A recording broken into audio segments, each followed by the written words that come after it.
Hey everybody, welcome back to the channel, Central Michigan Stacker.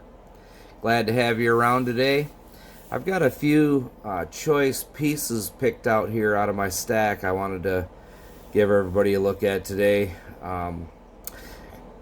I've done quite a bit of viewing of a lot of different channels on YouTube and a few other media outlets and whatnot that have stackers on there, and people that, you know, stack gold and silver for their own personal reasons and this and that. But I've noticed in a lot of the channels that I've watched, a lot of people are doing a lot of flip-flopping.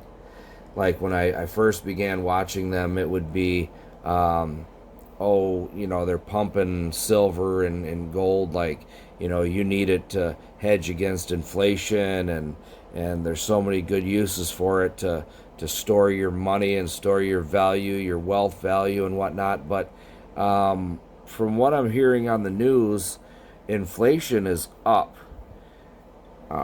you know, higher than it's been since the 1960s and 70s.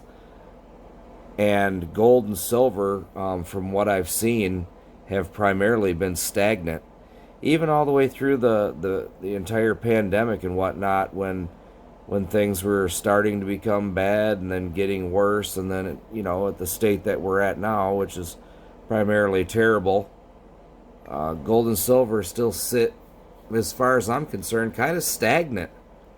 You know, it was 2019 when I was picking up ounces of silver for $17.50, $18 an ounce. And that was awesome. I mean, it took quite a nice hike there.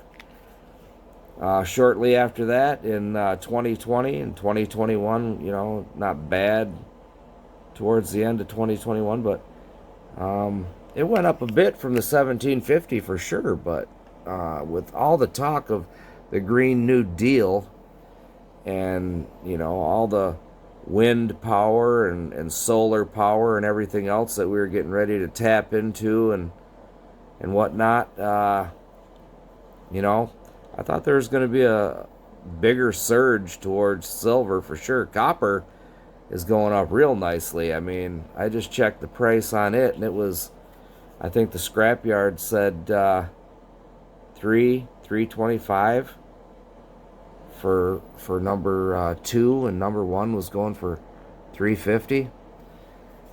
Yeah, the price of copper is going up there, and if you keep an eye on it, I'm sure it's going to go quite a bit higher. But as far as gold and silver being a good hedge against inflation, like I said, we're seeing some tremendous inflation right now, and it's sitting stagnant. But the main thing I wanted to talk about was all the people that have been flip-flopping on the channels that I've been viewing. You know, at first they were just gung-ho on silver, and then all of a sudden it became, well, mate, you know, you should diversify for sure. You need a little gold in the stack.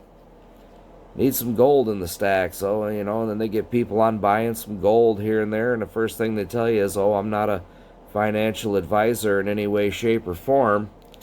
But yet, come to find out, you've been watching their program for a year or so, and the next thing you know, they sell out to some gold company, some ETF in the gold business, that says, yeah, go on to your channel. We see you've got a lot of viewers and whatnot. Get on your channel there and pump our gold ETFs. Let them know. I mean, you know, physical gold isn't the only thing out there. Let them know there's ways to hold paper gold and this and that. Yeah, I've seen 2, 3, 4 of these different characters with the bigger YouTube channels coming on now and doing a lot of crony work, you know, pumping these gold ETFs and whatnot. It's kind of shameful, really, what they talk about, you know, on their programs and what they've been talking about for a couple of years now, and then. But you know, it's the way it is. It's American greed. I mean, somebody throws a few dollars your way, you know, you're gonna go out of your way to make sure it doesn't end up in your pocket, or you're just gonna, you know, bend the rules a little bit for people here and there. It's the almighty dollar. They might tell you that it's nothing but fiat and it's trash, but I tell you what, you'll see people jump through a lot of hoops to get their hands on it. That's for sure.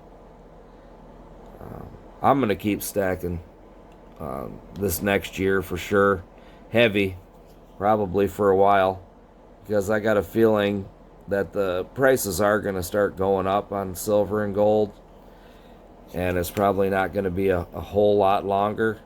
I'm thinking we may have a good year's worth of buying opportunity left, but after that, she's gonna go up, and I'm hoping to see it level off somewhere like right around $45 or $50 an ounce.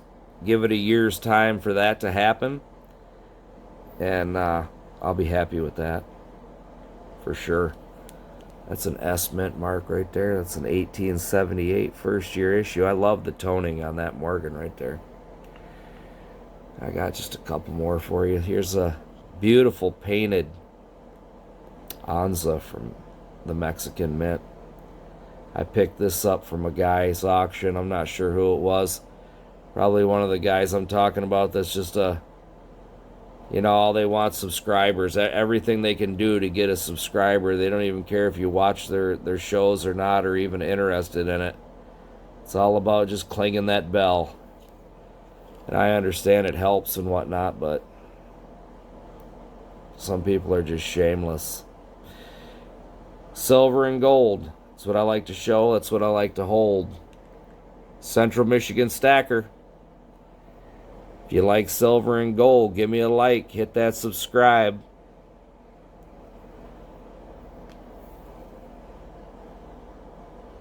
And I'm out.